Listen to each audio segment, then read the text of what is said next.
زخپل خوږ ملګری بلال الاثری، بلال فقیر الاثری چاغه امیر د یوت فورس مرکزی جمعیت اهل حدیث کې پکې هغه د راشي او صرف د حاضرې پنیت د ملګرو ته یو څو گزارشات دي.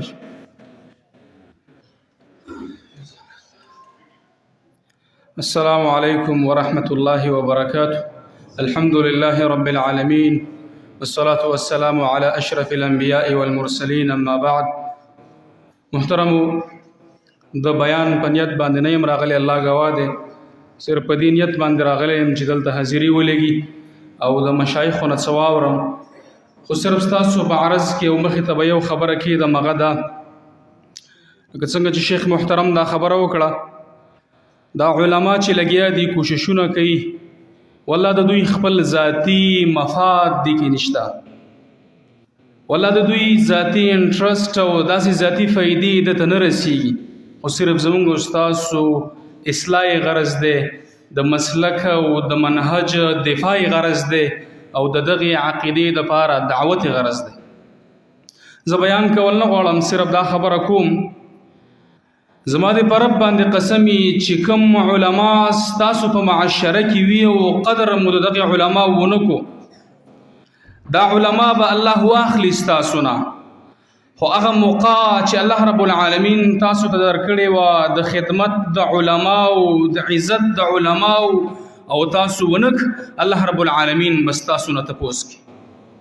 دا خو موږ وایو چې العلماء ورثة الانبیاء، علما د انبیاء وارثان دي.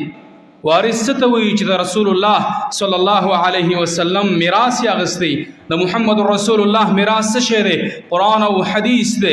نو کوم سړی چې د محمد رسول الله وارث شي او د هغې عزت څوک نه کوي، احترام یې نه کوي، نو دا داسې شو چې د محمد رسول الله احترام نه کیږي، بلکې د الله رب العالمین احترام نه کیږي. موږ ته دا علما ډېر سپک ښکاري، ډېر کمزوري راته ښکاري، ډیر نیچ راته ښکاري. هغه ولې وجه دا ده چې دا علما بغیر د پیسو نه، بغیر د لالچ نه مونږ ته دا خبره کوي چې الله دا وایي، د الله رسول دا وایي، الله دا وایي، د الله رسول دا وایي. الله قرآن کې دا فرمایلی دي، رسول الله صلی الله علیه وسلم دا فرمایلی دي. که چېرته دې علماو حقا دا خبره تاسو ته نه وی کړی، زما د په رب باندې قسم وي چې تاسو به په تورو تیارو کې پراته وئ. سوچو کوي خپل زندګۍ ته تاسو ماضي په څه کې تیره کړې ده. کوم مشران چې دلته ناست دي د هغوی نه تپوس وکړئ چې ستاسو ماضي په کومو حالاتو کې تیره شوې ده. دا دې په تاسو باندې پټه نه وي.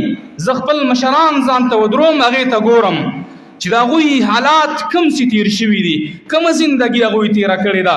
دې علماء سو په تاسو باندې لوبې نه دي کړي، ستاسو مالونه نه دي اخیستي، ستاسو د مړي بې عزتي نه ده کړې، ستاسو د دین بې عزتي نه ده کړې. تاسو ته دین چې کوم دی په بنده کمره کې نه دی پټ کړی، صرف د خپلې خېټې دپاره د کله د مړي په څلوېښتۍ باندې، کله په درېیمه باندې، کله په کلیزه باندې، کله په نکاح باندې، کله په بل نوم، کله په بل نوم تاسو نه پیسې دوی نه دی اخیستي، ستاسو مالونه دوی نه دی اخیستي. نن موقع ده د نعمت قدر چې کله ونشي الله رب العالمین هغه نعمت اخلي. بیا په فریاد او په جړا او په شعرونو په جړاګانو باندې سم نه کېږي. نن چې کوم عالم ولاړ دی ناست دی چې د سترګې پټې کړي، بیا که ته دنیا په دې بله کې نو څه بې سم نه کېږي. اکثر زموږ عوام د عوامونه د علماو قدر نه کوي، دوی ځان له داسې یو مزاج جوړ کړی چې یاره بس یو موږ یو. دا علما چې دي زمونږ د وجې نه دي، دا ذهن کنسپټ دا نظریه دا ټوټل بدله کوي، دا چینج کوي. د دې به الله رب العالمین تپوس کوي ستاسو را. دا د انبیاء وارثان تاسو ته ولاړ دي، دا ګپ نه دی. دا چې دلته ولاړ دي او د الله او د الله د رسول خبرې کوي، دا نه په قابلیت دي او نه په بل څه باندې دي، نه د چا په سفارش باندې دي، دا د الله رب العالمین په قبولیت باندې ده چې دا خلک الله قبول کړي دي، عزتمن خلک دي، په مخ د ځمکه باندې د دوی دپاره مرغان دعاګانې کوي، میان دعاګانې کوي. نو ولې تاسو اشرف المخلوقات چې تاسو دپاره الله رب العالمین را لېږلي دي قدر احترام یې ولې نه کوئ؟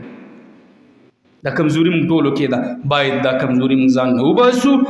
بیا چې افسوس ارمان کوو نن موقع ده د علماو احترام وکړئ.